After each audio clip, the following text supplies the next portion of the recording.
Another bloody year passes by and I apparently don't hate myself enough yet, so here we go with another video.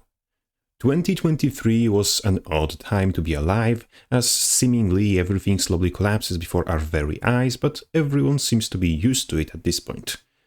In gaming sphere, MMO included, we are in strange times as well. Even Final Fantasy XIV players start to criticize their game without risking crucifixion for it, which I expected to happen this year less than Second Coming of Christ, but here we go apparently. GW2 somehow gained some ground on the competition in the rat race of the free market, despite Soto arriving with the grace of average TF2 ragdoll. Hon of Maguma maps are nothing special, with exception of Nios. Cosmic Observatory sucks on par with Dyson products. Story seems short and inorganically segmented, and the big selling point of the expansion, the new weapons, aren't arriving until February, so what's so good about Soto that warrants it the title of massively OP's best MMO expansion of the year? What? Maybe whoever wrote this had a little bit too much Crescent Moon grass, or maybe they're onto something. After all, Temple of Thebe is easily one of the best designed encounters in the game. Rift Hunts are fun in reasonable doses. Only downside of convergences is that we don't have more of them, and class balance, despite numerous hiccups along the way, seems to zigzag roughly in the right direction. That combined with glaring lack of decisive moves from biggest competitors meant that Guild Wars 2 strengthened its place on the market by standing still and staying relatively fresh, while everything around it spent this year mostly getting older and imbuing itself with musty stench. End of the good news. We're getting to the warrior-specific segment. As much as I have fair dose of optimism for the game as a whole, I can't say the same about warrior as a class. It sure is playable in all game modes and even in high-rank lobbies, but that's not a foolproof way to determine state of the class. Bagpipes are playable too, yet we don't have to convince whole world that there's something wrong with them. And there's probably more bagpipe players than warrior players at Ainit, considering the sheer neglect this class received over year 23 alone. To portray this neglect, first we should look at Furious Burst, which was supposed to have its cooldown reduced, yet still bolsters 15 seconds of cooldown because mousing over at rate is too much work for Arena's QA department to do. I understand we had weapon beta to occupy all hands on deck, but for the love of hydrated one, mousing over at rate takes 3 seconds at most. And this isn't a singular issue. If we go a little further back in time, we'll see that Crackshot still reduces cooldown of one bloody skill, and Flurry's tooltip is utterly shagged on multiple levels. Firstly, at 0 adrenaline it shows 9 hits and half a second cast time. Both of these values are incorrect. Then, if we generate 10 adrenaline, displayed cast time suddenly changes to 2 seconds, despite it still being level 1 burst. At level 2, it displays 10 hits and cast time goes down to 1 3/4 of a second. And at level 3, it displays 8 hits.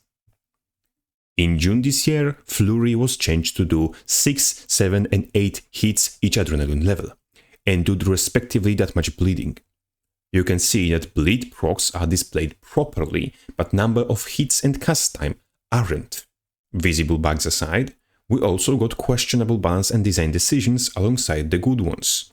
You can probably recall how bad Quickseeker felt to play before recent patch, and how they tried to fix the problem of Tremor being as reliable as 8-wheeler without wheels by buffing Crushing Blow. This, alongside other questionable changes like adding forced delay to Dragon Slash Boost and adding a Akeem relic to the game at all, as well as reluctance to revert such mistakes, are what I'd use to describe year 2023 from Warrior's perspective. The design direction overall doesn't seem to be completely sideways, they are at least trying, but it also seems as if devs had cognitive functions of a bloody Roomba navigating its surroundings by colliding with everything on its path.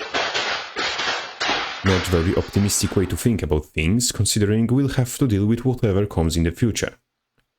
Year 2024 will certainly top whatever came in 2023 by sheer fact of directly following it. The most important parts of Soto, that be Weapon Mastery, Legendaries and rest of Inner Nios, are all coming in first half of 2024, and after that another expansion will immediately follow.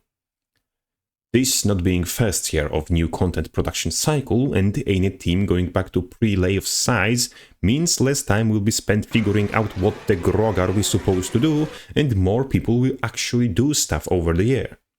Maybe we'll get more content in next pack release.